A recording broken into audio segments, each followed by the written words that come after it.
Außer wenn, ja, ist auch wirklich schwer. Überleg mal, wenn du jetzt, sagen wir mal, im Durchschnitt jeden Stream, wenn es gut läuft bei dir, sagen wir zwischen 300 und 500, vielleicht auch mal 1000 Subs machst. Wenn du jeden einzelnen vorlesen wirst, selbst wenn jeder nur 2 Sekunden dauert, das ist ja so viel Zeit, die Ja, flöten geht, dann macht man lieber was anderes, was mehr unterhalten ist, ja auch für die Leute langweilig. Geht mal kurz wissen. Ja, kurz wissen. Liest du jeden vor?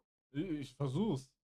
Aber ich Ja, mache Aber dann zum Beispiel immer. gerade, du redest ja jetzt hier mit uns. Ja, gerade wenn ich mit Aber er hat anderen ja rede. gerade auch die Anweisung bekommen, nichts mehr vorzunehmen. Ja? Ja, wenn ich mit anderen rede, dann lese ich sowieso nicht vor. Ich mache es danach dann immer. Also hier im Licht, ne? Was waren jetzt für ein Foto? Sind die alle wieder abgehauen oder was? Die suchen den, oder? Aber Ja, die ich schieße so Beleuchtung, Bananen das aus da seiner hat Vape, uns Digga. nicht gut getan, weil die Bilder sehen eigentlich viel krasser aus. Das sieht so richtig retro aus. Ja, das ist